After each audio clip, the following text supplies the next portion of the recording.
Boa noite, meu nome é Leonardo Lopes e hoje vamos comentar o filme de 2012, que é uma animação em CGI, computação gráfica, Resident Evil Condenação. Atualmente aqui no canal, recentemente, fizemos o comentário dos 6 filmes clássicos, lá com a Mila Jovovich, filme a filme, todos os 6, ao longo aí do 2002 até 2016. E aí, aproveitando o ensejo, lembrando que está aqui no canal, você pode procurar aí na playlist específica e verificar o comentário sobre esses 6 filmes da série Resident Evil.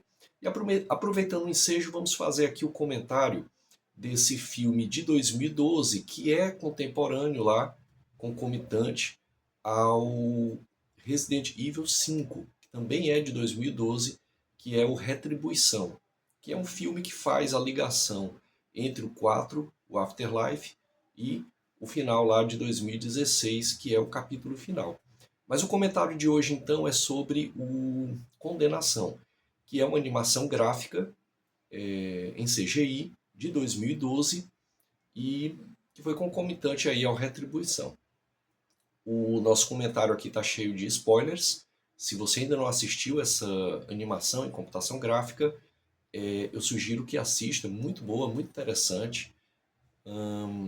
Eu assisti em 2012, mais ou menos na mesma época em que assisti o Retribuição, e tenho boas lembranças. E aí peguei atualmente aí para fazer uma rememorar. E a emoção é sempre a mesma, é um filme muito interessante.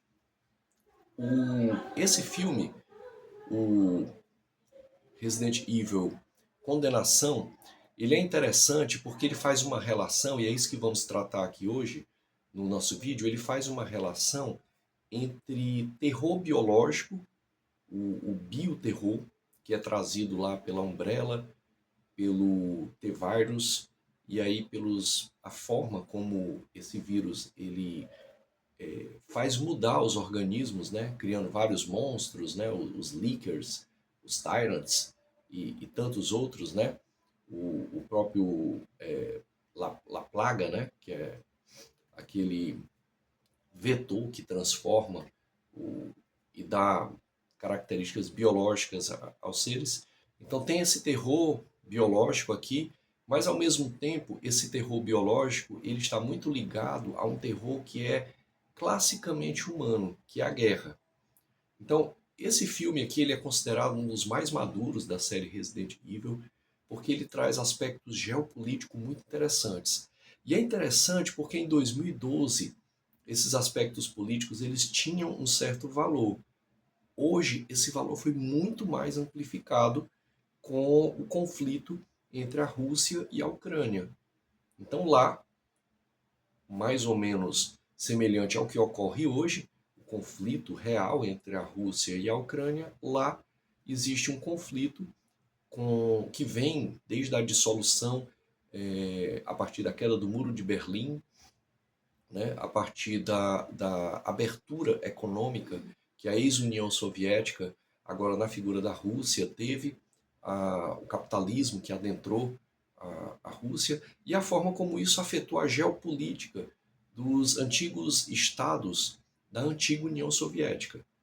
Então, muitos países se dissolveram a aliança com a Rússia, né? Por exemplo, no nosso mundo, mundo real, digamos assim, a Ucrânia, né?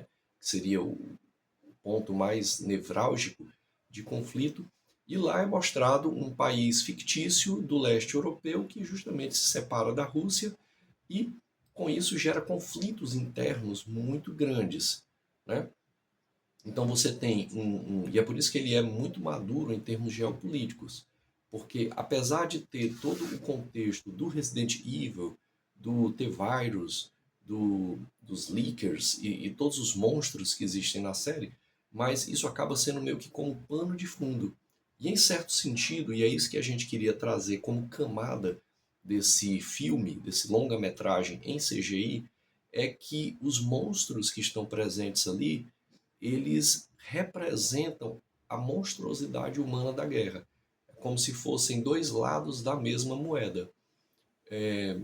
Sendo bem sucinto, você tem nesse filme alguns personagens clássicos dos games, e isso atraiu e agradou a muitos fãs dos jogos. Ele costuma ser, inclusive, tratado como canônico, como uma obra narrativa que expande o universo canônico, né? Então, ele não está propriamente ligado aos jogos de forma mais direta, mas ele não destoa, ele não se diferencia tanto dos jogos. Por isso ele funciona como um expansor.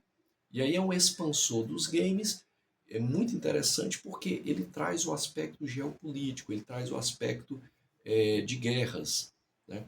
Você tem então nesse país fictício, que é um país do leste europeu, um governo corrupto, local, e, ao mesmo tempo, um grupo de revoltosos que querem destituir esse governo corrupto.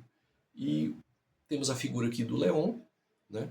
O Leon é um agente norte-americano, é uma figura clássica nos games, e ele vem para investigar justamente o uso das armas biológicas.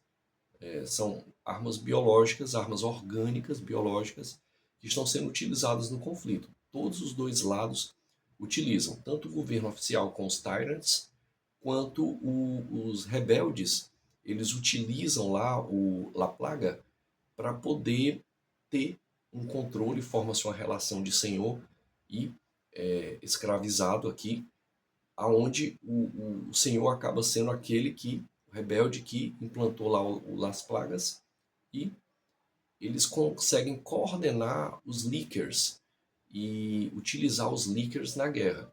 Então a guerra tem o tempo todo esse uso dos Lickers, né? São os monstros que adentram a guerra, sendo coordenados por aqueles que implantaram o La Plaga. E aí eles são utilizados. Temos a figura clássica aqui do Leon, a Ada Wong também, figura clássica também dos games, sempre naquela postura meio ambígua. Ela acaba funcionando como um contraponto moral para o Leon, porque o Leon ainda mantém o lado ético firme, mas já se mostra cansado, né? Principalmente cansado das relações de poder que vem do governo dos Estados Unidos e da forma como ele tem que agir. Ele muitas vezes age à revelia, em desobediência. Isso faz com que ele seja um personagem meio trágico. Além do Leon e da Ada, você tem no grupo dos rebeldes o Bud e o JD. O JD é interessante, ele é uma figura entusiasta da cultura norte-americana, mas que ao mesmo tempo politicamente detesta os Estados Unidos. Isso reflete boa parte de como o mundo funciona e sempre funcionou nos diversos continentes, né? Aquela postura de ter uma certa relação positiva com a cultura e a tecnologia dos Estados Unidos, ao mesmo tempo que uma série de críticas com relação à forma da política externa norte-americana. O Bud é o idealista aqui da história, ele era um professor de ensino fundamental que teve a sua namorada, que também era professora, morta, os alunos também, alunos mortos também, em bombardeio, e isso acendeu nele o desejo idealista de lutar e ter a independência do país dele, que é esse país do leste europeu que quer se separar da Rússia. Ele é um personagem trágico também, como avisamos no vídeo aqui, tem spoilers, ele acaba injetando o La Plaga nele e para poder ter controle sobre os Lickers e tentar vencer a guerra, né? No final ele acaba tetraplégico, justamente porque o Leon é obrigado a tirar a coluna vertebral dele para separá-lo do La Plaga, que estava já infectando tanto a parte neurológica quanto a medula espinhal dele. E aí ele volta a ser professor no final do filme, uma cena muito bonita de final, né? O filme tem muita ação, os efeitos de computação gráfica são avançados para a época.